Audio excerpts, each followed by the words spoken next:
Morning. It's the 28th of January 26. And what was all that slideshow about? Well, I was running late and I like running some photos because we've now got 5,000 people watching the live. It was only 4,000 just a second ago. Now we're up to 6,000 because people like watching it live, so I've got to slow down a bit. And I usually try to get photos, and then I was late, so I just scrolled down my whole photo file, which is half the computer, and I said, right, wherever I stop, I've got to pick 10 pictures out of the thumbnails. And so, what were the 10 pictures I picked when we stopped? That was the first one, that Jane. That's on Adventure, our other boat in Fiji that we just can't get to use for a while. But anyway, it's sitting there waiting in Fiji. That's our office. We're always working from home offices these days. That was me. I got bagged for that photo when I put it up. That was in Papeete. A few years ago eating a pizza, and I had to use a knife and fork because it was so bloody hot. They just put it on the table. I couldn't pick it up. Anyway, so I don't usually use a knife and fork for a pizza. This one was the hydrovane wind vane. If you've got a hydrovane, it's a pain in the ass sliding this bloody condom over the frame. It's like a really tight fit of the cover going over the frame, and then you got to lace it up and stretch it right down. You got to wet it, soak it in water before and lots of stuff. I mean, it's entirely possible, but it gave me a whole new admiration for people that do it. And it's funny, the first thing I look at with people with a hydrovane now is they're lacing at the bottom of the cover, just to see how tight they get it. Anyway, that was cleaning the bottom on the boat, but we can't use it. This was in the guys we use as our agent in Tahiti. It was a mural on the wall out the front of their office. It's really cool. And it says magic happens, I think, and it certainly does.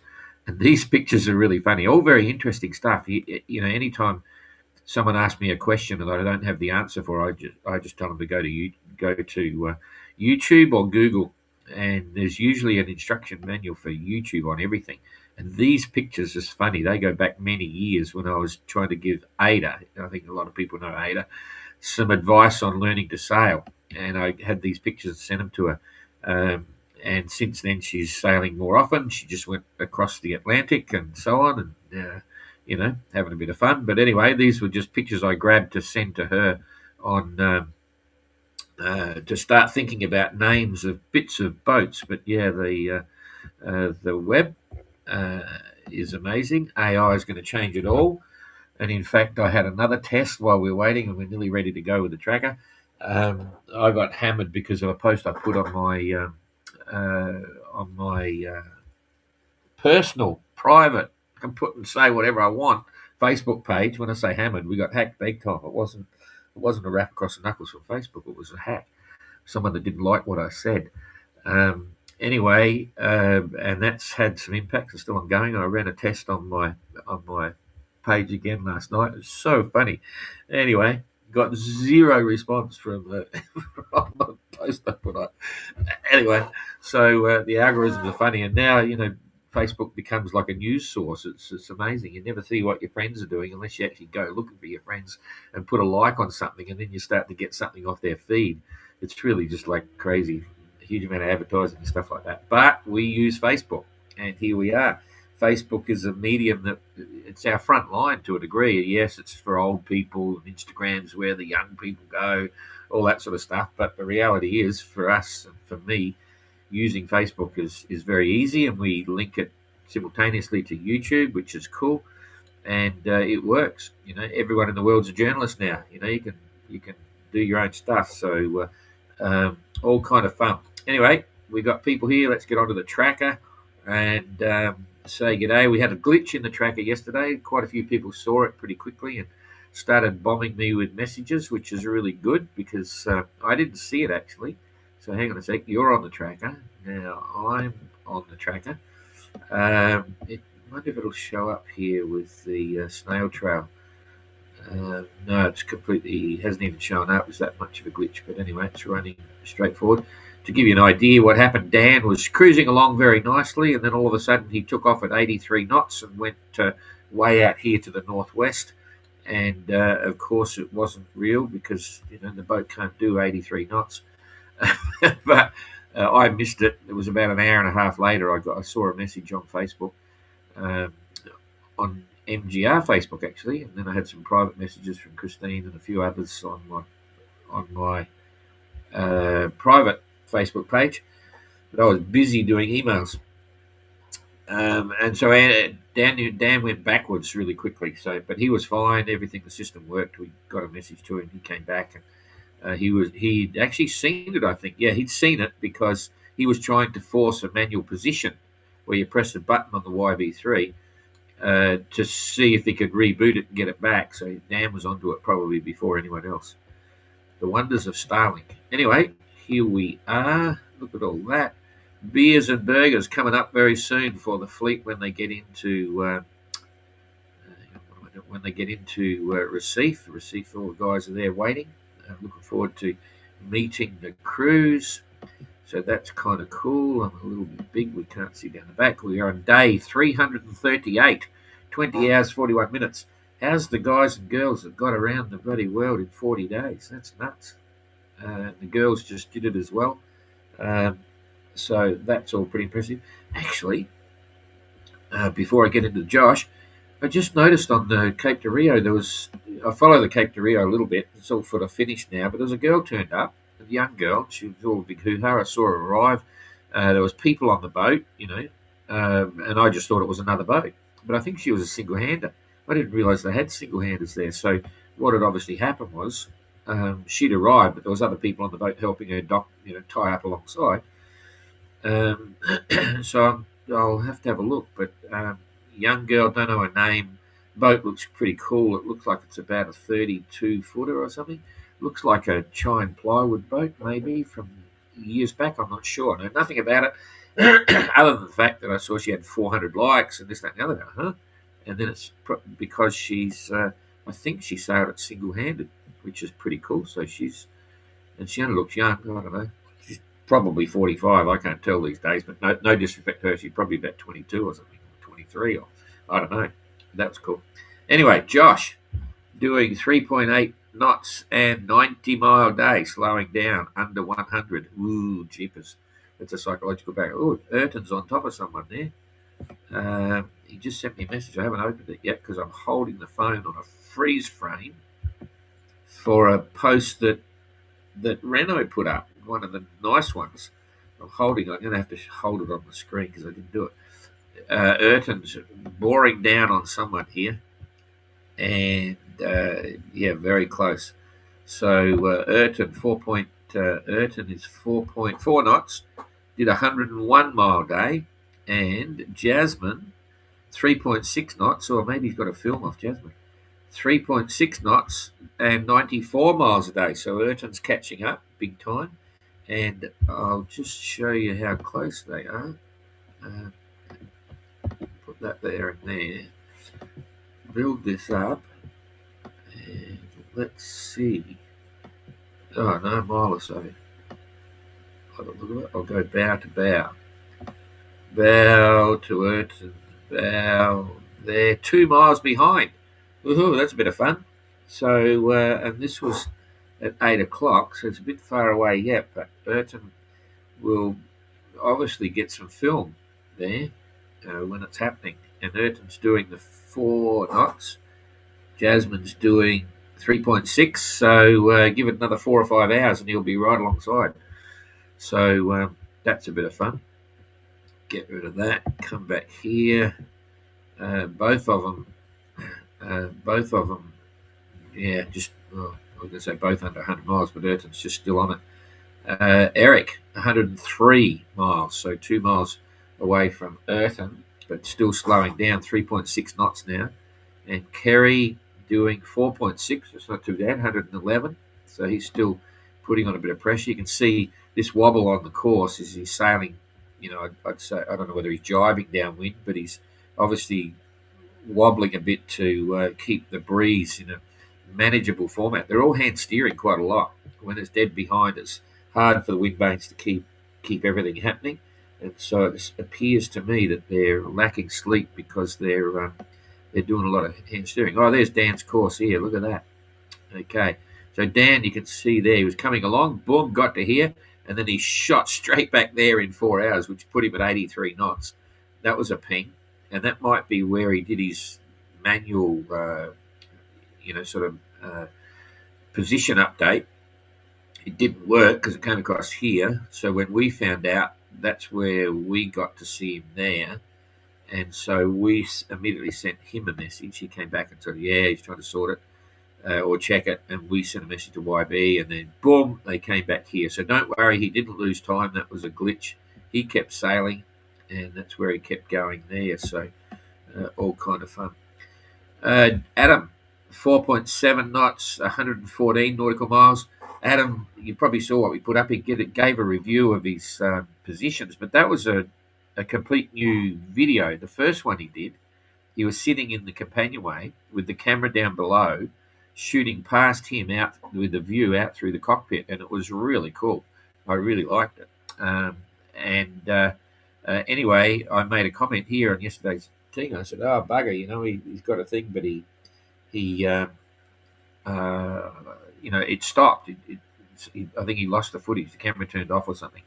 And so he did it again and sent it back to us, which is all really cool, but not quite as good a vision as the one with the cockpit and the sea moving and all in the background, because that's like a film.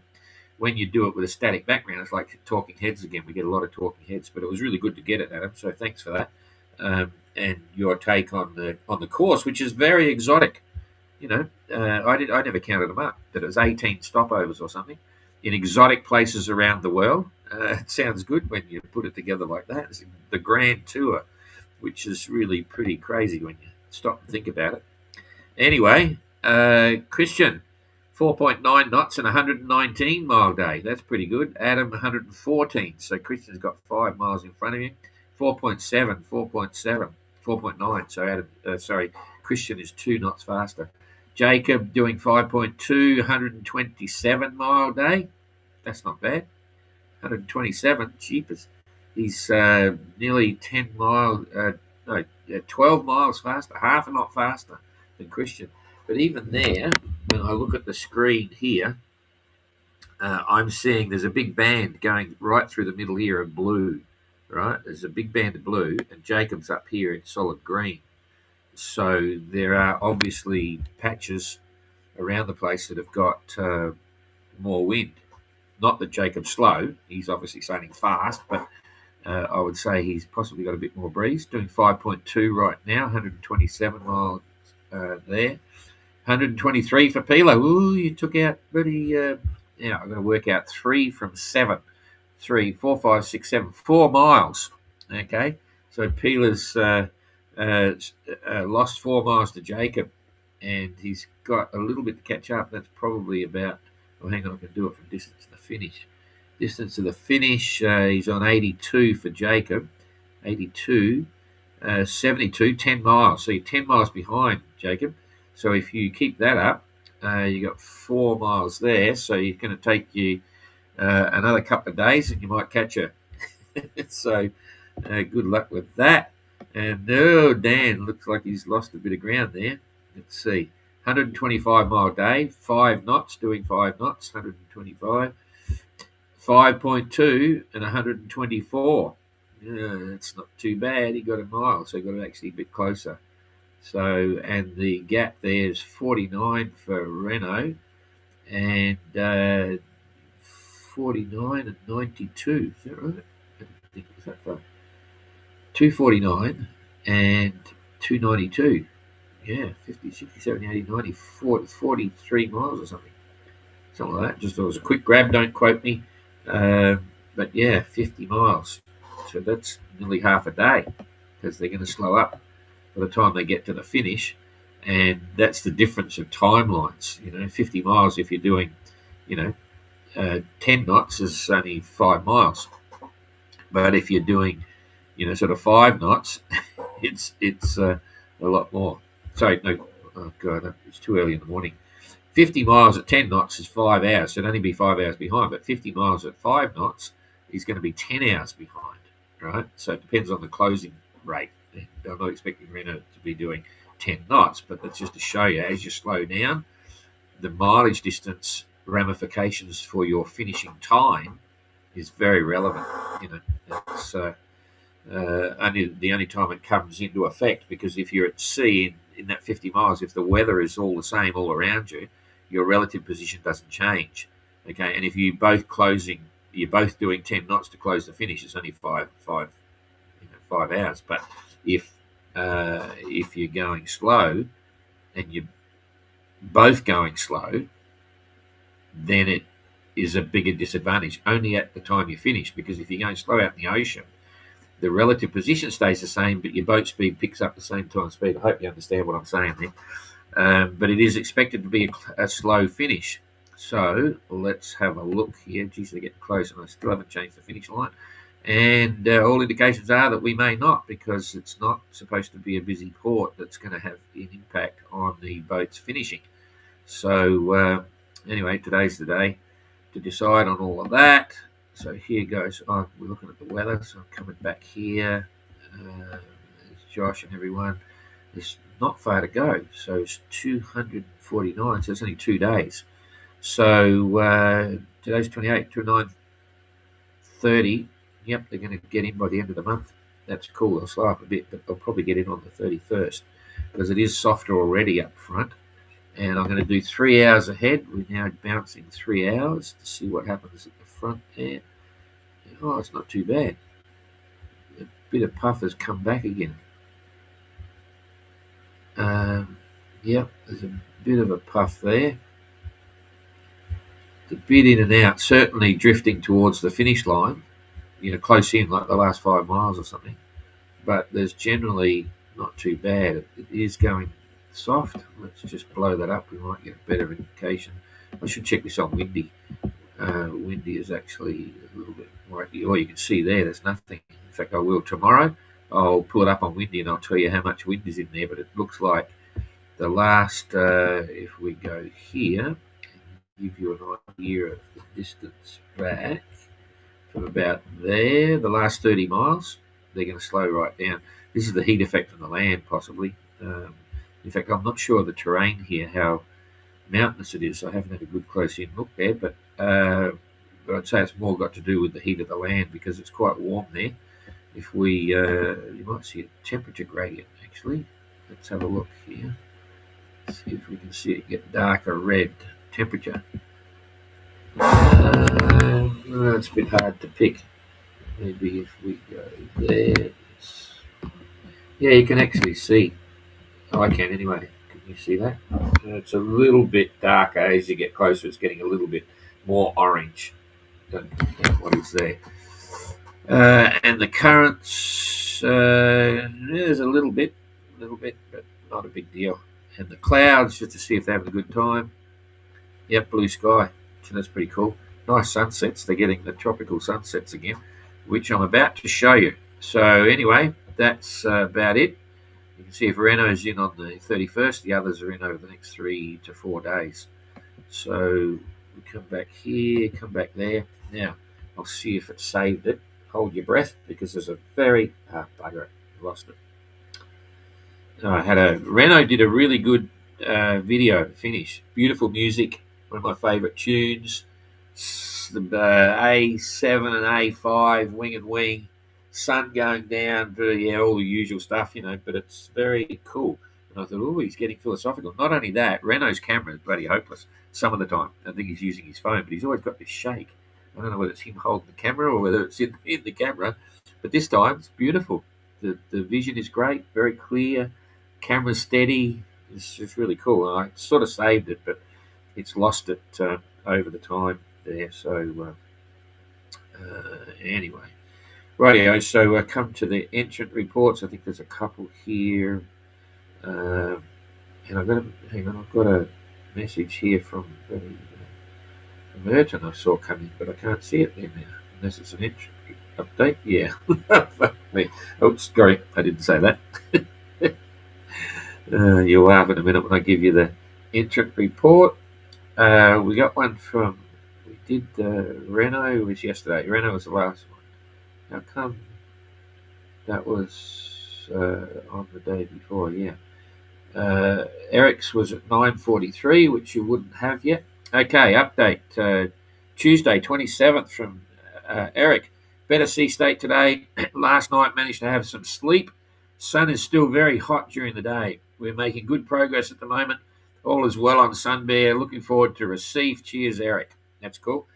Big one from, I don't know, this isn't the big one. The big one's the next one, I think. Yeah. This is from Christian. Fast conditions for the last couple of days, but very little sleep. It's on his video that I saw this morning. He's hand steering a lot. He's hand steering a hell of a lot. But anyway, less wind and better sea state since yesterday, so I could catch up some sleep. Last week has also been very busy with live interviews at the Düsseldorf boat show, so it is good to have some rest. I love my freeze-dried food, but I'm looking forward to get fresh vegetables in Brazil. All the best, Christian. Yeah, he didn't get much from St. Helena. And, I think Boot's finished now. I think today might have been the last day or something. It was 10 days. So that was hugely successful. So thanks again to the guys at the German 580 Association. They've done an amazing job because it's a huge amount of work. And that's part of the reason we couldn't get involved. Because we're busy here, but just being there every day, having people manning the stand, I'm not sure where they were staying. It costs them a bit. They got to find somewhere to live, and then transporting the boat in and out, and setting up the stand, all that sort of stuff. It was really quite epic. So, thanks, guys and girls involved with that. So here's Jacob's report. This passage is on the most on it's one. This passage is one of the most uncomfortable water so far. Boats are all over the place partly because of downwind as well, but obviously a confused sea state. The sea's very confused, and when the weather came to 25 knots, the waves were steep, turning the boat like a jackknife. My longer dagger boards were helpful, but the starboard one's housing cracked and had to pull it out. Must have been a lot of load on it. That shows how much force is on them when the stern slides down the wave. However, we found our harmony with the ocean, and beautiful sky in the night was like a reward after hard days of sailing. Now only 500 nautical miles to Recife, and weather's got pleasant, and I already smell the steak. And then you got a picture of a steak from that distance. Aloha. So that's cool. And Erton's done an amazing report here. It's really good. Just says, Traker all well.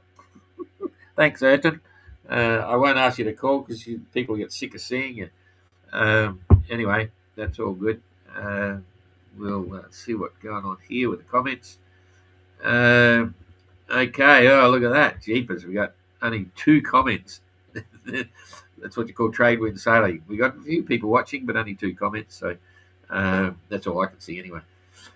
1 comment, really, because it's from a lady, Adrian. Mate. Hull number 291. Oops, potty mouth. Yeah, that's because I said the wrong word. Anyway, good to see you all there. Remember to like, share, tell your mates, all that sort of stuff. And we'll see you tomorrow if all goes well. See you later. Oh, I didn't come back on to say hello, did I? Was I there? Yeah, I was. Okay. See you later. Bye-bye.